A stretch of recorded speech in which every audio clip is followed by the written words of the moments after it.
평안히들 주무셨습니까? 오늘 아침 하늘을 바라보게 하신 우리 하나님을 찬양합니다. 오늘은 마태복음 13장에 나오는 보물과 진주의 비유에 대해서 말씀을 드리도록 하겠습니다.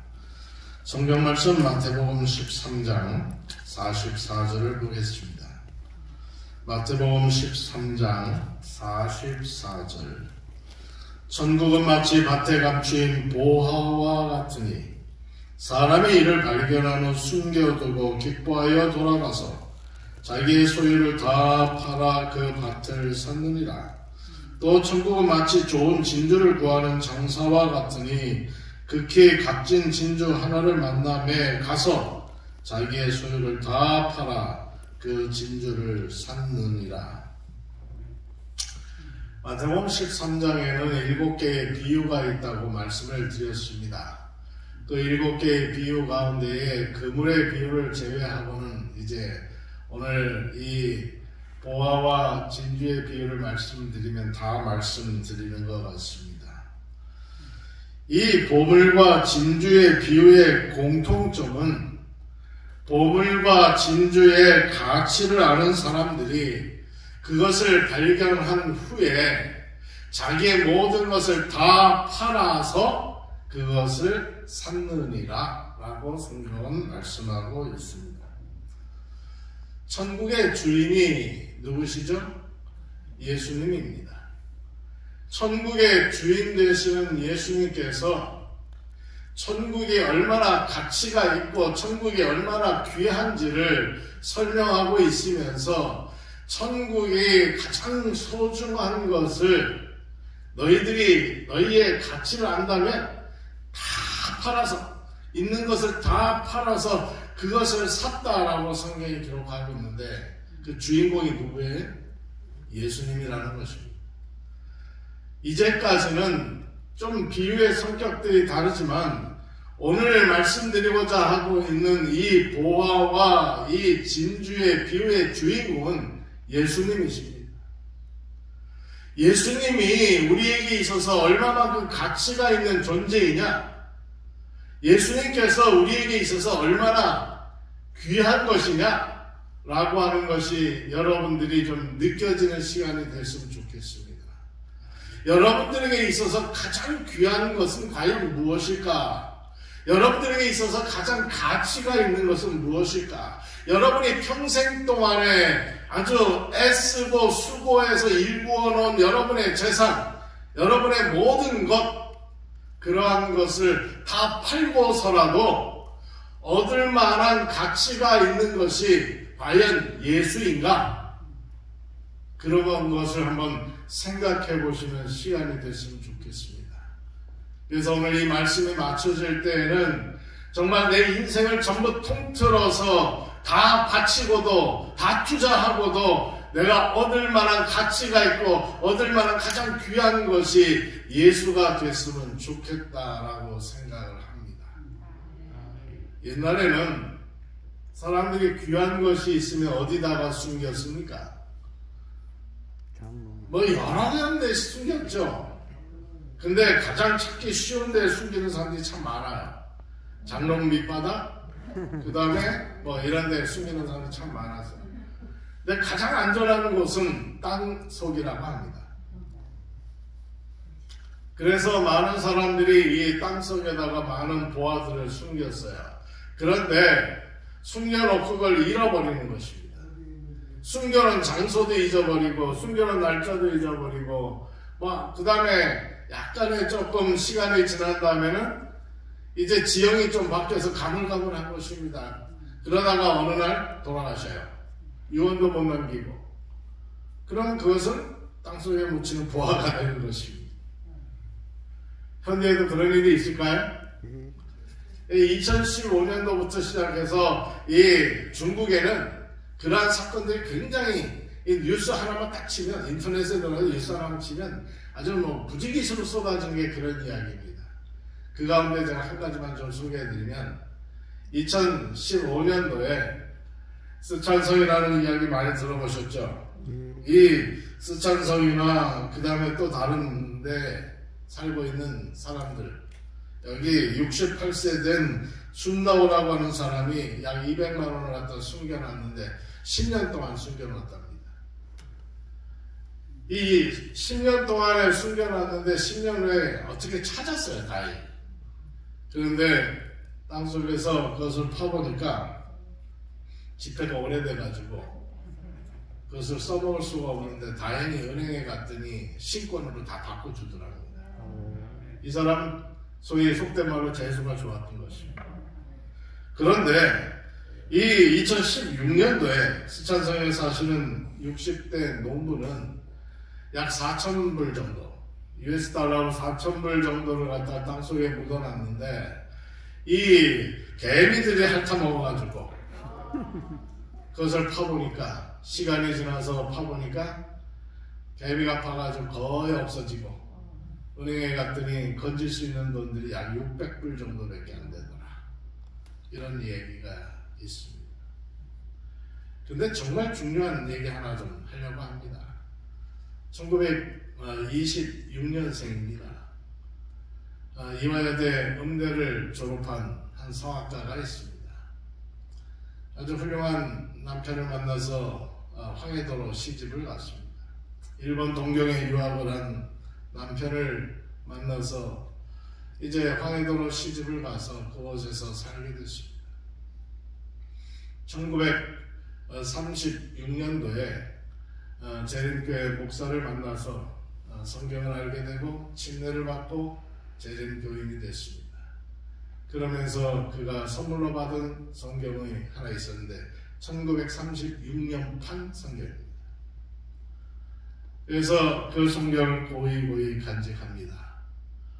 세월이 지나갑니다. 6.25 동란이 터지고 이제 남과 북이 갈라지고 이제 북에서 살게 된 이분은 그 성경이 얼마나 소중했던지 늘 이 복대 허리에다가 차고 늘 다녔습니다.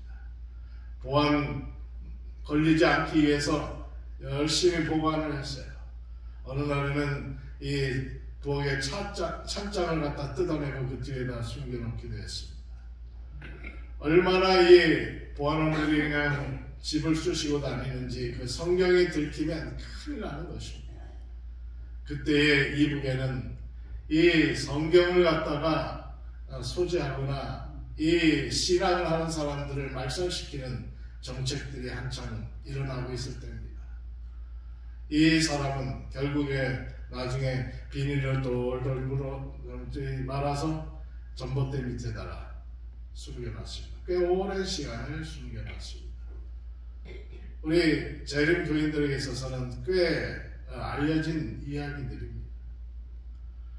그런데 이제 시간이 지나가지고 1999년이 됐습니다. 사랑하는 아들과 함께 탈북을 했습니다. 근데 뭐는 가져오지 못했어요? 성경을 가져오지 못한 겁니다. 그래서 이 성악가는 계속해서 눈물을 지새우면서 이제 있는 모습을 본 아들이, 어머니 자유를 찾아서 나왔는데 왜 이렇게 오시냐. 그러니까 이 노모가 이야기하기를, 내가 집 어디에 성경을 두고 왔는데 그것을 꼭 찾고 싶다. 그래가지고 이 맨날 눈물을 흘리는 어머니를 바라보는 아들의 심정이 어떻겠어요? 너무나 안 될 것입니다. 어느 날 어머니에게 말도 하지 않냐고 그냥 두만강을 건너가지고 다시 이북으로 들어가서 그 성경을 찾아가지고 다시 나온 것입니다. 아멘. 다행히 걸리지 않고 잘 탈출을 했어요. 그리고 나서 이것을 받아든 그 어머니는 너무나 소중해서 그 성경을 가지고 있었는데 그 소문을 듣는 많은 사람들이 이 할머니를 찾아온 것입니다. 그걸 나한테 팔아라. 왜냐하면 그때 당시에 이 북한 지하교회의 존재를 증명하는 하나의 산 물건이기 때문에 살아있는 생존자도 있을 뿐만 아니라 그 사람이 소유하고 있는 물건이기 때문에 그리고 1936년판 성경은 그리 흔하지 않았어요. 제가 사실은 자료가 있는데 컴퓨터를 가져와서 띄워드렸으면 좋겠네요. 기회가 있으면 띄워드리겠습니다. 근데 그 성경을 갖다가 팔라고 하는 금액이 얼마나 1,700만 원. 이 성경 한 권이 1,700만 원에 팔라는 것입니다. 이 할머니가 마음이 흔들렸을까요? 아니요. 자기 아들의 목숨을 걸고 가져온 이 성경 팔지 않았습니다. 절대 팔 수 없다. 결국에 이 할머니는 그 성경을 계속해서 소유하고 늘 성경을 보시고 그러시다가 이 오랜 세월 동안에 여기저기 숨기고 그러면서 아주 상처투성인 그러한 흔적이 있는 이 성경을 그가 2019년도에 11월 17일 날 돌아가셨는데 95세로 돌아가셨어요. 95세로 1926년생이시니까 우리 반주하시는 송장로님하고 같은 연배이십니다. 근데 이분이 2019년도에 11월 17일 날 돌아가시면서 이것을 삼육대학교의 박물관에 기증을 하셨습니다. 그래서 지금 삼육대학교 박물관 3층에 잘 보관되어 있는데 어쨌든 이분에게 있어서는 그것이 정말 귀한 자기 자신에게 있어서는 자기 평생을 던져서라도 지켜야 할 보화라고 진주라고 생각했다는 것입니다. 그래서 그것을 지키고 또 지켜서 그가 정말 사랑하는 후학들을 위해서 기증을 하고 타계하셨습니다. 여러분, 예수님께서 내가 보화다, 내가 진주다라고 이야기하시면서 많은 사람들에게 나에 대해서 너희들이 좀 알아라라고 이야기합니다.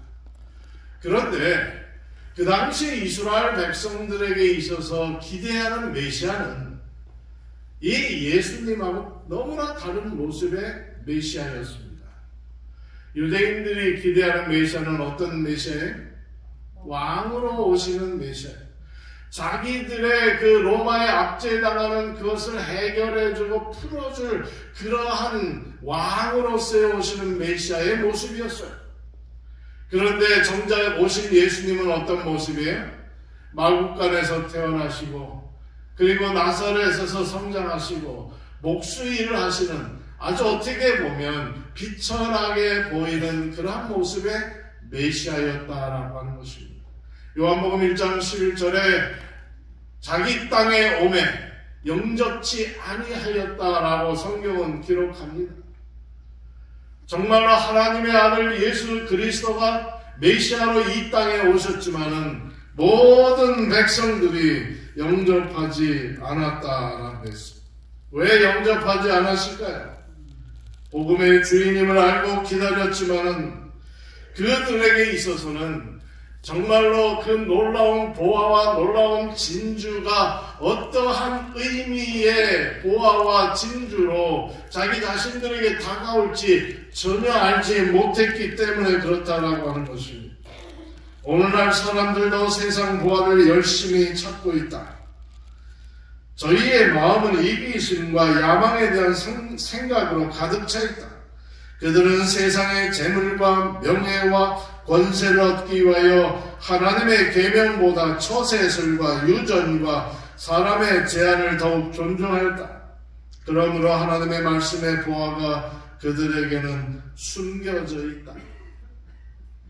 세상의 사람들이 찾는 보화와 하나님의 기준이 좀 다르다고 하는 사실입니다. 지금은 많이 다르지만 지금 버스나 지하철을 타면 모든 사람들이 다 고개를 푹 숙이고 이어폰을 꽂고 핸드폰을 바라봅니다. 자기가 좋아하는 영화를 보건 드라마를 보건 노래를 듣건 뭘 하건 합니다. 그런데 제가 학창시절에 제가 다니던 그 학교의 노선 버스는 이어폰을 꽂고 핸드폰을 돌아보는 그 시절이 아니었기 때문에 운전기사에 의해서 듣고 싶은 음악이 결정이 됐어요. 그래서 그냥 앉아있으면 운전기사가 틀어놓은 그 음악에 심취해야 됩니다. 근데 거의 100% 뽕짝이었습니다. 운전기사의 그 리듬 있는 운전 실력을 가늠하기 위해서 뽕짝이 계속해서 흘러나. 어느 날 버스를 탔는데 고전음악이 나오는 것입니다. 야, 오늘은 모처럼 좀 품위가 있는 고전음악을 좀 듣겠구나 라고 생각했는데 그 승객 가운데 한 사람이 그 흘러나오는 고전음악을 듣더니 야! 운전수! 음악 꺼! 시끄러워 죽겠어!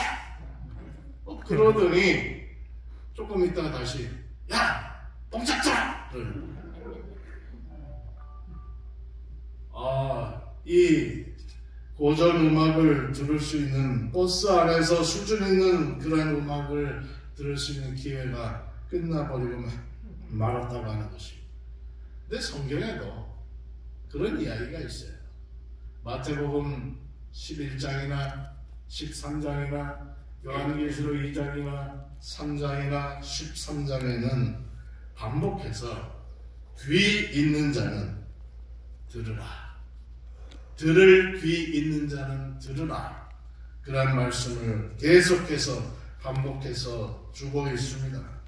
귀가 있어도 듣지 못하면 고전음악이 소용이 없는 것처럼 예수님이 메시아다, 예수님이 구세주다, 예수님이 보아다, 예수님이 진주다 아무리 떠들어도 듣지 못하는 분에게는 아무 의미가 없다라고 하는 사실입니다. 여러분, 교회에 가서 찬송을 부르면 어떤 분들에게는 그 찬송을 부르면서 마음에 감동이 있어요. 눈물이 나요. 감사가 쏟아져요. 그리고 하나님을 찬양하게 돼요. 근데 어떤 분들에게는 그것이 아주 짜증나는 찬양으로 들리기도 합니다. 듣기 싫은 음악으로 들리기도 합니다. 조금 전에 말씀드렸던 뽕짝을 듣고 싶어하는 사람에게 고전음악이 들려질 때 그냥 소리를 지르는 그러한 것처럼 사람마다 상황들이 다 다를 수 있습니다. 감동이 있는 음악이 어떤 분들에겐 지겨운 음악이 될 수도 있습니다. 여러분, 아무리 보아가 예수 그리스도가 보아라고 이야기해도 복음이라고 이야기해도 듣기 싫어하는 사람들이 있음을 우리가 압니다. 여기 비유에서 공통적으로 등장하는 문구가 있는데 자기의 소유를 다 팔아 그것을 샀느니라. 그 밭을 샀느니라. 그 진주를 샀느니라. 여러분 아시는 것처럼 보아나 진주는 장신구에 불과합니다. 그것이 많아 가지고 우리의 재산을 불릴 수 있다면 모르지만, 그러나 우리에게 있어서 이 목걸이 장식이라든지 귀걸이 장식이라든지 그런 것에 진주가 박히면 아주 귀한 값이 나가는 보석이 되고 귀족이 됩니다. 그러나 그 모든 것들이 자기의 모든 것들을 팔아서 살만한 그러한 것이 될 수 없습니다. 여기 전 재산을 팔았다라고 하는 의미는 우리의 현실에서 우리가 이룬 것의 전부라고 하는 것입니다. 우리의 삶의 목적이고 우리의 삶의 기쁨이에요. 내가 이 재산을 모으느라고 얼마나 힘들게 모았어요. 그것이 나에게 있어서 대단히 큰 기쁨이라고 하는 것입니다. 그런데 그 모든 것을 투자해서 살 만큼 정말 그런 것이 가치가 있는가? 만약 그것이 가치가 있다고 하면 우리 인생의 최종 목적지는 뭐라고 하는 거예요? 천국이라고 하는 것이에요. 우리의 모든 것을 다 바쳐서 다 털어서 그것을 사야 된다라고 하면 우리의 인생 최종 목적지는 천국을 얻기 위해서 살아가는 게 우리의 최종 목적지라고 하는 사실을 성경은 우리에게 가르쳐주고 있다고 하는 것입니다. 농부가 발견한 이 보화가 가치가 없는 것이라고 하면 자기 재산을 팔겠습니까? 아니에요. 팔지 않습니다. 소유를 판다는 것은 더 귀한 것을 사려고 하는 어떤 나름대로의 결단이라고 하는 사실입니다. 여러분, 예수 그리스도가 우리가 가진 것보다 더 귀하고 더 가치가 있는 그러한 인식이 우리에게 있어야만 우리는 그것을 살 수 있다고 하는 사실입니다. 그런데 마태복음 19장에 보면 부자 법관이 나오는데 그 부자 법관은 자기가 가진 재물에 더 마음이 가기 때문에 예수를 얻는 일에 실패했다라고 기록하고 있습니다. 사단은 사람들의 마음을 미혹해서 그들로 하여금 하나님을 떠나서도 훌륭한 지식을 얻을 수 있다고 생각하게 한다. 그러므로 우리들은 말씀을 깊이 묵상해야 합니다. 우리는 하늘을 얻기 위해서, 천국을 얻기 위해서, 그리스도를 얻기 위해서 예수 그리스도가 정말로 말씀이고 예수 그리스도가 정말로 진리라고 하는 사실들을 우리가 인정하기 위해서는 말씀의 보화들을 깊이 파야 한다라고 가르치고 있습니다. 이 비유에 있어서 공통점도 있지만 차이점이 있어요. 특별하게 구분되는 차이가 있는데 하나는 기대했다라고 하는 거, 하나는 기대하지 않았다는 것입니다. 여러분 한번 잘 생각해 보세요. 이 마태복음 13장 44절부터 있는 이 말씀 속에서 보화는 기대하지 않은 데서 났어요. 기대하지 않고 그 농부가 밭을 갈다가 그것을 발견한 것입니다. 전혀 기대하지 않았어요. 근데 진주는요, 기대했다고 하는 것입니다. 한번 성경을 잘 보면서 한번 비교해 보세요. 기대하면서 찾은 게 진주예요. 그러다가 진주를 찾으니까 다 투자해서 샀다라고 기록하는 것입니다. 여러분, 기대하지 않고 찾은 예가 성경에 참 많이 소개되어 있습니다. 누가복음 2장에 보면 동방박사들의 이야기가 나오는데 그 동방박사들의 이야기도 바로 그러한 것입니다. 그 다음에 이 요한복음 1장에 보면 나다나엘의 이야기가 나오는데 나다나엘도 마찬가지. 주님, 저를 어떻게 아십니까? 내가 무화과 나무 아래 있을 때 보았다라고 기록합니다. 요한복음 4장에 사마리아 여인도 마찬가지입니다. 물길로 왔다가 예수를 만났는데 그 예수가 자기 자신을 너무나 꿰뚫어 보고 있고 자기 형편을 너무나 잘 알고 있는 거예요. 기대하지 않은 사람을 만났는데 그것이 보아라라고 하는 것입니다. 여러분은 어떠셨습니까? 여러분이 처음에 예수를 만나셨을 때 여러분은 기대하지 않았다가 예수를 만나셨습니까? 아니면 기대하고 예수를 만나셨습니까? 여러분이 만난 그 보화, 그 진주를 잃어버리지 않게 되기를 간절히 소망합니다. 아멘. 그리스도의 복음은 만민이 가질 수 있는 축복이다. 아무리 가난한 자라도 가장 부유한 사람처럼 구원을 살 수 있는데 이는 세상의 재물이 아무리 많더라도 그것을 가지고 구원을 살 수 없기 때문이다. 여러분, 예수 그리스도는, 진주는, 보화는 이 세상 재물로 살 수 있는 것이 아니라고 가르치고 있습니다. 그렇게 값진 진주 하나를 만남에 가서 자기의 소유를 다 팔아서 그 진주를 샀느니라. 그리스도 자신이 값진 진주입니다. 구원은 거저 주어지는 선물이라고 에베소 2장은 가르치고 있습니다. 그러면서 우리들에게 있어서 이 값진 진주를 세속적인 것으로 사려고 하지 말라라고 가르치고 있습니다. 하나님께서 여러분들을 구원하셨고 하나님께서 여러분들을 지키기 위해서 다시 이 땅에 오시겠다라고 재림의 약속을 318번에 걸쳐서 약속하고 있습니다. 여러분, 우리는 보화 되시는 그 예수님을 정말로 우리의 전 재산을 통해서 구할 수 있는 사람인가요? 사도 바울은 빌립보 3장 8절에서 이렇게 고백합니다. 내가 그를 위하여 모든 것을 잃어버리고 배설물로 여기며 누구를 얻기 위함이라? 그리스도를 얻기 위함이라. 히브리서 9장 27절에 한 번 죽는 것은 사람에게 정하신 것이요 그 후에는 심판이 있으리니. 죽음이라고 하는 시간이 다가오면은 모든 것이 우리에게 떠난다라고 하는 것입니다. 우리가 모든 것을 놓고 가야 한다라고 하는 사실들을 가르치고 있습니다. 그런데 여기 최후까지 남는 게 무엇이냐라고 하는 것입니다. 우리 인생에 있어서 최후까지 이제 한번 떠나면 다 없어질 재물인가요? 아니면 권력인가요? 아니면 명예이신가요? 아니면 우리가 지금 소유하고 있는 집이신가요? 그런데 우리의 최후에 남는 것은 오직 예수 그리스도라고 설명하고 있습니다. 오직 예수 그리스도 그분만이 최후까지 나와 함께 남아있는 존재가 되어야 된다라고 하는 것입니다. 그렇기 때문에 이 세상에 어떠한 보아와도 바꿀 수 없는 가치가 있는 것이 예수 그리스도라고 하는 사실들을 우리 마음가에 확신하라고 하는 것입니다. 우리가 잘 아는 이 찬양 시간에 있으면 좀 같이 불렀으면 좋겠는데 그러지는 못할 것 같습니다. 63장에 보면 주 예수보다 더 귀한 것은 없네, 많이 부르시는 찬양입니다. 주 예수보다 더 귀한 것은 없네.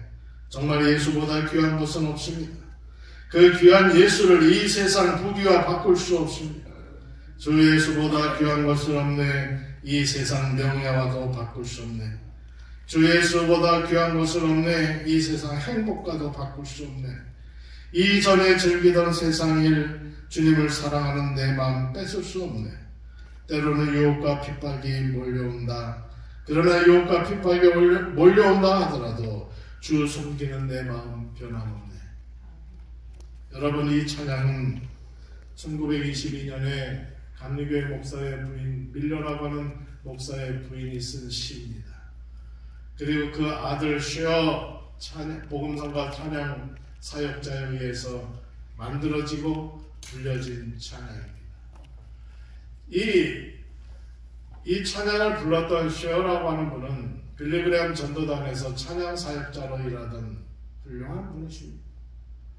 이분은 이 가수로 성공할 수 있었음에도 불구하고 그 미국의 한 방송사에서 그를 스카웃해서 너에게 부귀영화를 제공해 주겠다고 약속까지 했지만 그는 자기의 어머니의 간절한 바람 때문에 이 세상의 모든 것 다 포기하고 오직 하나님의 말씀을 전하겠다라고 하는 복음성가 가수로 그는 출발해서 그가 104세에 돌아가셨는데 그가 104세에 죽기까지 2013년 지금으로부터 10년 전에 그가 죽기까지 그는 노래를 했습니다. 하나님을 찬양했습니다. 그의 불려진 찬양들이 인터넷에 많이 소개되어 있습니다. 이 찬양을 부른 쉐어, 주 예수보다 귀한 것은 없네. 그의 인생을 이 찬양 가사에 실려진 노래처럼 살았습니다. 여러분, 정말 예수님을 소유하기 위해서 지금까지 자기 자신이 소유했던 명예, 지금까지 여러분이 소유했던 그러한 권력, 재물, 그러한 것들을 배설물로 사도 바울처럼 여기는 일은 대단히 중요합니다. 주님을 더 잘 아는 일에 방해가 된다면 그것을 배설물로 여리겠다고 버리겠다고 간증할 수 있는 믿음들이 우리에게 있기를 소망합니다. 나에게는 가장 귀한 것이 주님이셔야 합니다. 그러한 고백이 오늘 하루도 여러분들에게 이어지게 되기를 간절히 바라면서 말씀 마칩니다. 기도합니다. 하나님 아버지, 오늘도 우리에게 말씀하여 주셔서 감사합니다. 주님이 나에게 인생에 있어서 가장 귀한 분이고 가장 가치 있는 분이라고 하는 사실들을 가르쳐 주시니 감사합니다. 이 세상에 많은 것 우리 평생을 모은 돈 가지고 살 수 있지만 주님만큼은 우리의 평생 모은 돈 가지고 살 수 없음을 우리가 배웠습니다. 주님, 우리 주님을 우리의 삶의 주인으로 모실 수 있도록 주님 선물로 주신 구원을 잡을 수 있도록 우리와 함께하여 주옵소서. 오늘도 승리하는 하루 되게 하시고 주님과 동행하는 하루 되게 하시고 하나님의 말씀 속에 묻혀 살아가는 귀한 하루 되게 하여 주옵소서. 우리를 사랑하시되 십자가에 죽기까지 우리를 사랑하신 부활의 주님 예수님 이름으로 간절히 기도하옵나이다. 아멘.